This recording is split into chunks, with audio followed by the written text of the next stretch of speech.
안녕하세요, 깨입니다. 오늘은 지난 컨텐츠에 이어 C샵으로 컨베이어 시뮬레이터를 만드는 두 번째 컨텐츠인데요.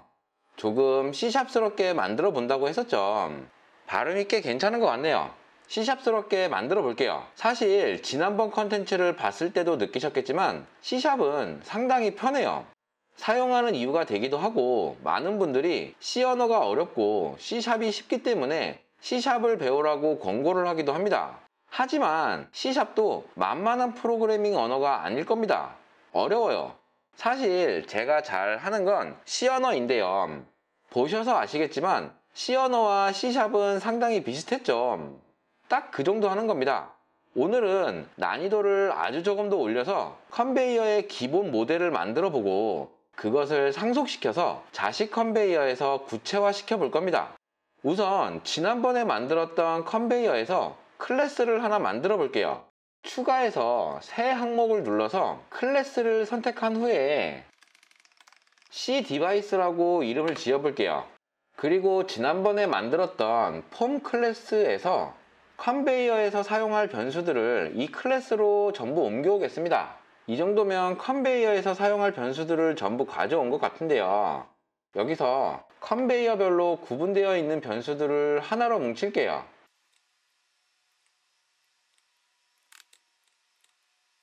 PIO 변수는 어차피 하나만 남았으니까 그냥 밖으로 빼겠습니다.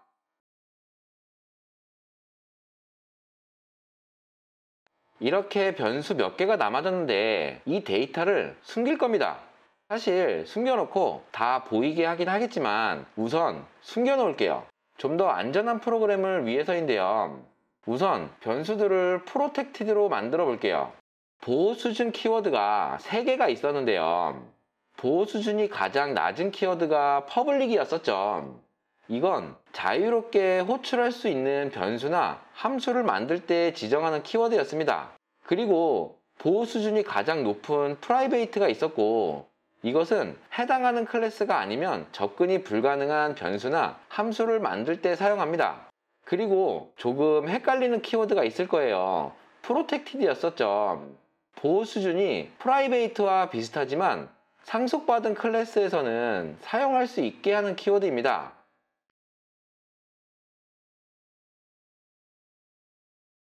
보호 수준에 대한 이야기는 추상 클래스를 설명하고 예를 조금씩 들어가면서 이어나가 볼게요. 우선 지금 만들고 있는 클래스는 진짜 클래스를 만들고자 하는 건 아닙니다. 자동화 장비를 만들 때 컨베이어도 있고 로봇도 있고 셔틀도 있고 여러 종류의 장치들이 있다고 가정을 하고, 이것을 만들 때 공통점들을 모아서 추상적으로 대충 만들어 볼 거예요. 그래서 지난번 2번 컨베이어를 만들었을 때 대부분을 그냥 가져온 겁니다.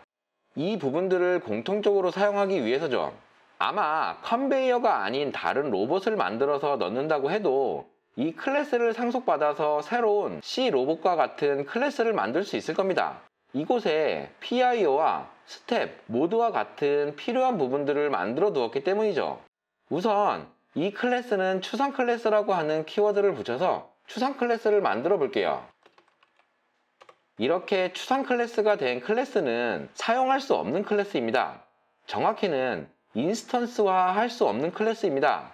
이 클래스는 그냥 사용하지 말고 이 클래스를 상속받아서 더 구체화시켜서 사용해 라고 하는 의미이기도 하죠. 그리고 이 변수들을 보호할 건데요. 이 클래스는 그냥 사용할 수 있는 클래스가 아니고 상속을 시켜야만 사용할 수 있는 클래스인데, 변수 보호 수준을 프라이베이트로 하면 아무도 사용을 못합니다. 그렇다고 퍼블릭으로 만들면 보호를 전혀 받지 못하죠. 변수 보호 수준을 전부 프로텍티드로 하겠습니다. 이렇게 하면 상속받은 클래스에서는 자유롭게 사용 가능하게 됩니다.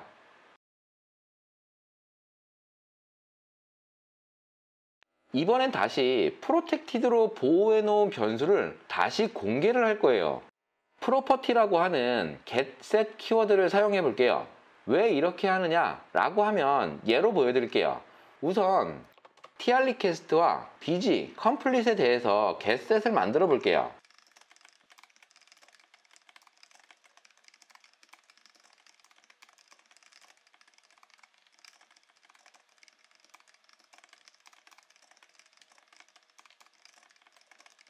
이렇게 하면 프로텍티드로 선언된 변수를 외부에서도 접근할 수 있게 문을 열어두었습니다. 지금 만든 tr 리퀘스트와 bg, 컴플릿은 마치 변수처럼 사용할 수가 있죠. 아직 만들지 않은 3개의 변수가 있었죠. 언로드 리퀘스트와 로드 리퀘스트, 레디와 같은 변수는 외부에서 값을 변경하지 못하게 만들게요. 이 변수는 자기 자신만 바꾸게 할 수 있게 만들기 위해서죠.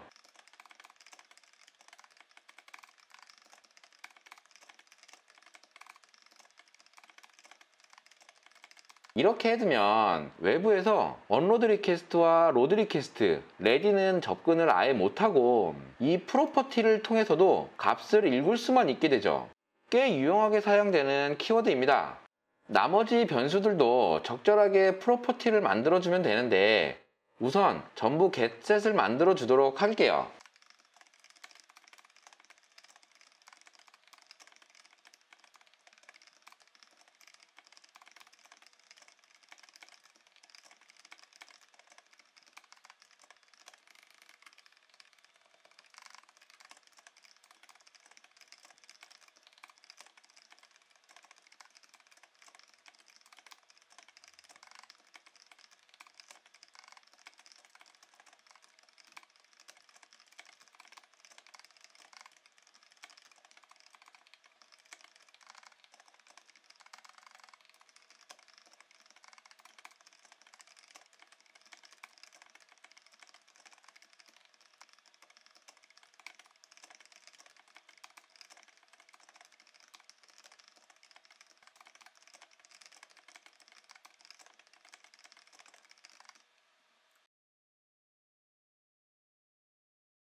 이제 컨베이어를 구현하게 될 클래스에 뼈대를 만들었습니다. 근데 중요한 프로세스 함수가 없네요. 이것을 추가해 보겠습니다. 근데 프로세스 함수는 이 추상 함수에서 구현을 하진 않을 거예요. 상속받은 클래스에서 만들어 보려고 하는데요. 근데 한 가지 가정을 해보겠습니다. 여러 사람이서 프로그램을 만들면서 내가 기본 뼈대를 만들었어. C 디바이스라고 하는 클래스를 만들어서 줄 테니까 네가 좀 더 구체화시켜서 컨베이어 1을 만들고 너는 컨베이어 2를 만들고 이렇게 나눠서 만들자. 그리고 동작하는 함수는 프로세스라고 하는 함수를 꼭 만들어서 내가 호출할 수 있게 해줘 라고 이야기를 했는데 사람들은 이야기로만 하면 잘 안 듣습니다. 실수할 수도 있고요. 그렇다고 몽둥이를 들고 다닐 수도 없는 노릇이기에 조금 강제성을 띠게 해보겠습니다. 인터페이스라고 하는 것을 만들어 볼게요. 이 인터페이스를 넣어서 강제성을 띠게 만들 수가 있습니다. 몽둥이가 없어도 되는 아주 기적 같은 처방이 될 겁니다. 인터페이스를 만들어 볼게요. 추가해서 새 항목을 클릭한 다음에 인터페이스 iProcess라고 하는 인터페이스를 만들어 보겠습니다. 인터페이스에서는 구현을 하지는 않고 그냥 함수 이름만 적어 두겠습니다. 그러면 함수의 실제 구현은 이 인터페이스를 상속받은 클래스에서 반드시 구현해야 하는 아주 골치 아픈 녀석이죠. 이렇게 iProcess라고 하는 인터페이스를 상속시켰습니다. 그러면 인터페이스 멤버를 구현하지 않았다고 에러가 나는데요. 우선 여기서는 그냥 만들지 않고 또 추상함수를 만들어 볼게요. 구현하지 않으면 에러가 나니까 구현 없이 뼈대만 만들 수 있는 함수가 추상함수죠. 추상 클래스와 비슷한 내용입니다. 이렇게 추상함수를 만들어 두었습니다. 이제 이 클래스를 상속받은 클래스는 반드시 프로세서라고 하는 함수를 재정의해줘야 합니다. 그리고 클래스는 상속해주는 클래스가 단 한 개뿐이어야 하지만 이 인터페이스는 여러 개를 상속받을 수 있습니다. 골치 아픈 훅을 여러 개 붙일 수 있죠.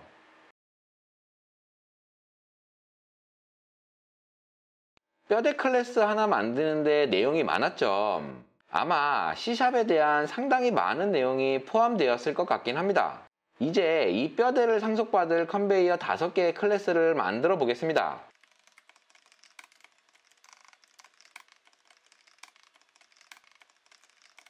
미리 만들어둔 뼈대 클래스인 C 디바이스를 전부 상속시킬게요. 이렇게 상속하고 나면 바로 에러가 날 겁니다. 왜냐면 프로세스 함수가 없기 때문이죠. 프로세스 함수도 만들어 볼게요. 함수를 재정의할 때는 오버라이드 키워드를 사용해야 합니다. 그리고 자동으로 생기는 이건 예외 처리와 관련된 구문인데 함수 이름만 만들어 놓고 구현을 안 하면 예외 처리를 하겠다는 의미입니다. 그냥 지우면 돼요. 그리고 이 에러가 가득한 폼1의 클래스를 조금 정리해 볼게요.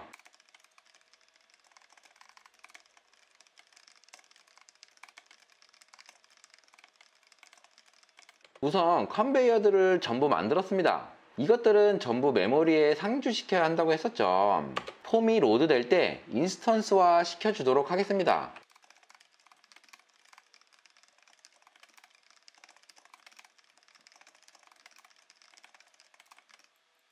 이렇게 에러 나는 부분들은 클래스 내 변수로 전부 바꿔주도록 할게요.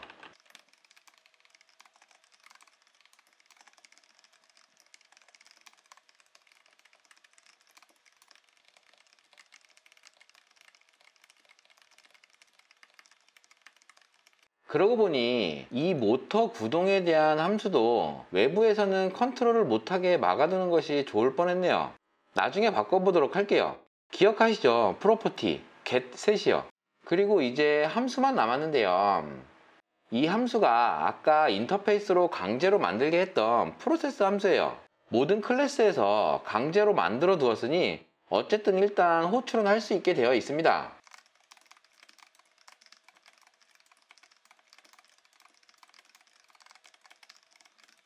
우선 구현되어 있는 2번 컨베이어를 조금 수정해 볼게요.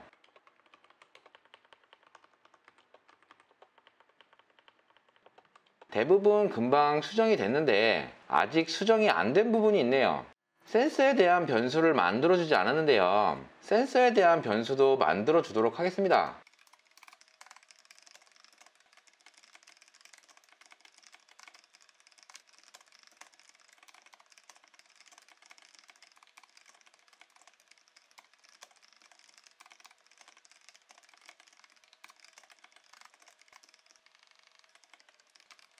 이렇게까지 해서 컨베이어 2에 대한 구현을 했습니다.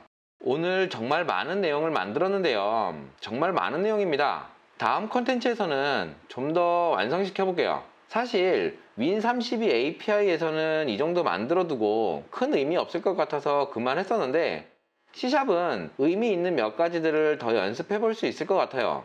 저도 핵심을 담을 수 있는 예제들을 생각하느라 골치가 조금 아프긴 합니다. 어렵기도 하고요. 구독과 좋아요는 깨비에게 엄청난 힘이 됩니다. 더 좋은 예제와 컨텐츠 만들어 오겠습니다. 시청해주셔서 감사합니다.